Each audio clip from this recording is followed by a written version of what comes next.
Et nous accueillons sur cette célébrissime musique du corsaire d'Adam, eh bien l'américain d'origine japonaise, d'origine chinoise, Nathan Chen, un tout jeune patineur, 17 ans, mais alors, vous allez voir, ça va extrêmement vite, et en plus, il saute très très haut. Et regardez, toute la fougue de ses 17 ans. C'est la première fois que vous allez voir ça, la première fois que c'est réalisé. Quadruple loops, triple boucle piquée.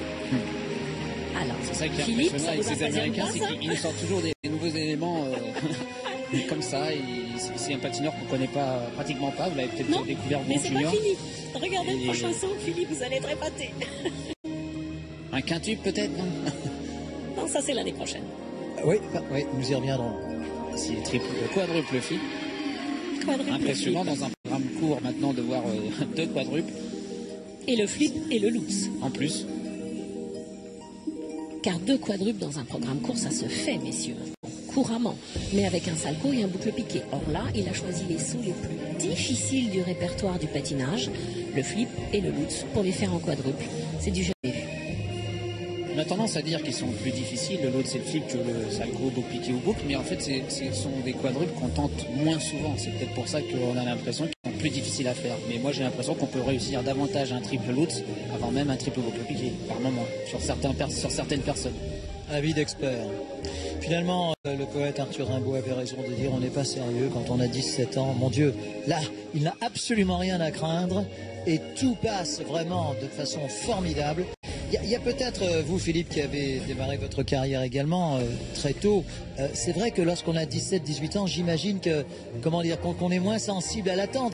C'est toute la fougue qui joue et on n'a rien à perdre. Effectivement, on n'a pas grand-chose à perdre. On est là, on a outsider, on vient embêter les anciens. On maîtrise une technique, on a plus d'assurance sur la technique parce qu'on a vu nos aînés faire la même chose. Donc on se dit que minimum, c'est ce qui se passe chez tous ces jeunes, c'est qu'aujourd'hui les quadruples ils les maîtrisent alors que nous on apprenait seulement à les regarder pour la première fois avec Kurt Browning en 89. Et là on voit bien qu'aujourd'hui il va falloir passer à l'étape du dessus, c'est-à-dire les 5 tours. Oui, rappelons qu'en 89 vous étiez déjà un vétéran de la glace comme chacun sait. En tout cas, Philippe, même si vous ne faisiez pas les quadruples, les triples, vous les maîtrisiez absolument à ravir. Est-ce que Chen, selon vous, Annick, doit encore progresser sur un plan, je dirais, artistico-chorégraphique, puisque les difficultés techniques y sont? Il peut progresser en pirouette, il peut progresser sur le triple axel, qu'il ne maîtrise pas très bien, de façon surprenante, mais c'est surtout que il n'y a pas d'émotion encore. Moi, je le regarde et la seule chose qui ne met pas totalement, c'est sa vitesse de rotation, sa détente. Les deux cumulés, c'est exceptionnel dans notre sport. Donc il y a une performance physique et surtout un courage. Regardez, ce saut en contre-rotation, 1 tour, 2 tours, 3 tours, 4 tours, c'est léger. Une flexion et un physique qui permet de repartir sur 3 rotations. Il y a un poids de corps très important. Donc en fait, ce genre de patineur pourrait faire des quadruples même jusqu'à la dernière seconde du programme. Maintenant, effectivement, je suis pas émue quand je le regarde patiner. Je suis d'accord. Je rentre pas dans une histoire. Donc ça viendra, ça. Il a 17 ans, il faut le laisser un peu grandir. Absolument. Il faut le laisser lui-même vivre de grands moments dans sa vie pour pouvoir les reproduire dans les thèmes qu'il interprète, ce qui n'est pas encore le cas. Et voilà, là c'est l'axel, il ne sait pas bien faire, il oublie un tour, il fait double, et c'est pour ça qu'il n'est pas premier. On voit que ça part un peu en extérieur et effectivement l'impulsion n'est pas donnée à 100%.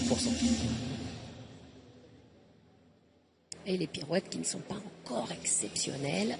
Il y a les tours, il valide, mais le juge ne va pas donner des bonus qu'on appelle nous les GOE, c'est-à-dire les petits bonus parce que c'est exceptionnellement bien fait.